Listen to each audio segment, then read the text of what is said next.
needed a rest. I needed a break. So I gotten so much done, and I'm at a point in this story that the story could like a tattoo. I'll always have you. My inhibitions fade away.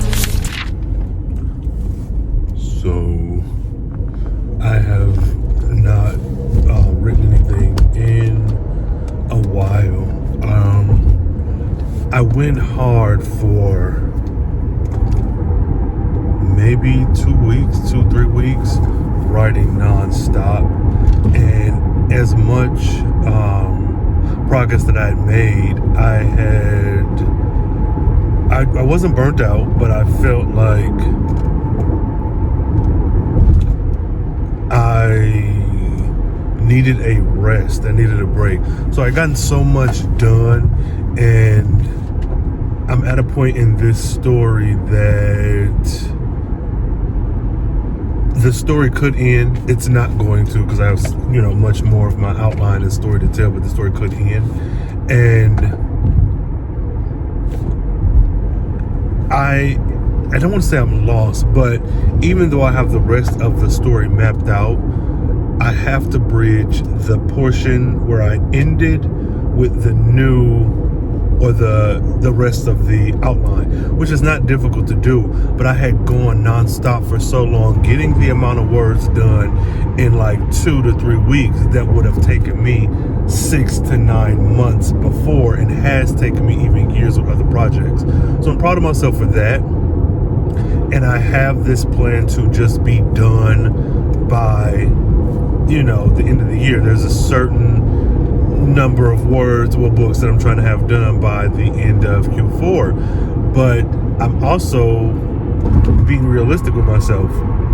I was able to put in that time and energy and effort and get so much done. I'm also human. I have a life. I have things I need to accomplish, and writing every day, yes, you're a writer, and if you don't write every day, you're still a writer. But I have slipped into a space where, like, mentally I'm like, oh, you're not getting this done, and being so hard on myself and being like, oh, you need to have gotten this done, why isn't this done yet, and do this, that, and that. There's so many extenuating circumstances and aspects and situations and things that affect the writing.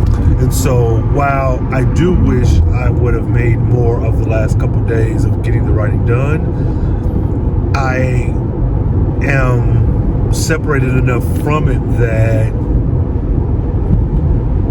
once I get back in, which hopefully will be like tonight or tomorrow, I'll be okay. But the other part of that is I have also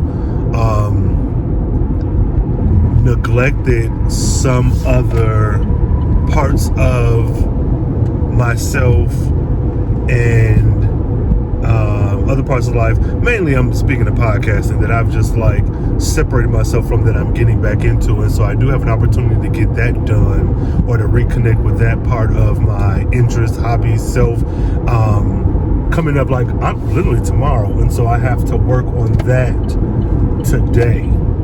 And that's not going to be too difficult, because it's really just like doing a lot of work that I've been doing for the last 10 years. Like stuff that's very like like the back of my hand, will take maybe 5-10 minutes to set up tops. But retraining myself to allow space for my writing, space for my podcasting, space for a social life, space for like fitness and eating right and all the things that make you a human. But like also recognizing that the stereotype or fear of being labeled lazy aside, hell, we're tired.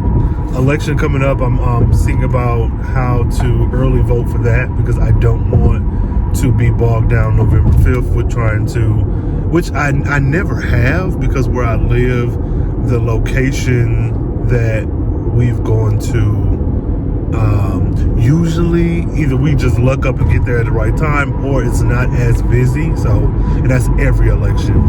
But yeah, so it's just life, bro. Life, bruh. it's a funny little thing called life, and I'm trying to balance it, but also giving myself grace. So I'm wondering if I'm developing this habit where I will focus on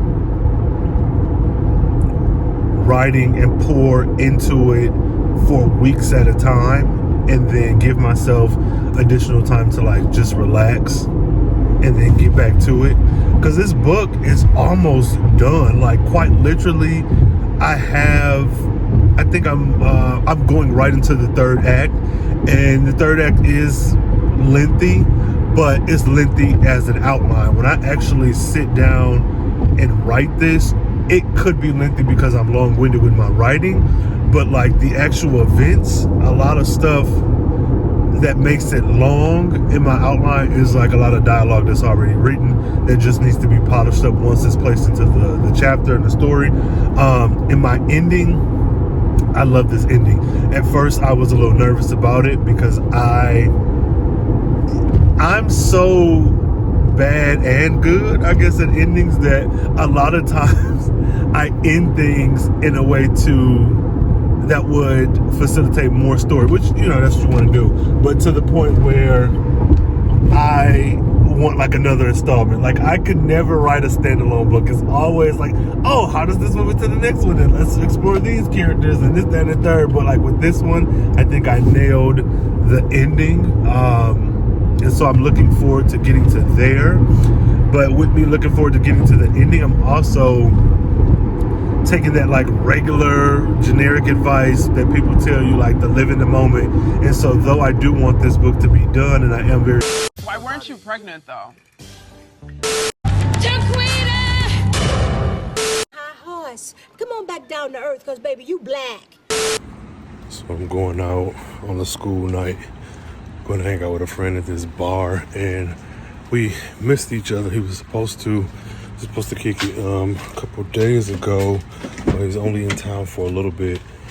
And the funny thing, or the thing that made me say, yeah, fuck it, I'll go on this school night, is the place we're going to is apparently a house. It's like a bookstore bar that they turned into a house. So I'm interested to see what that looks like.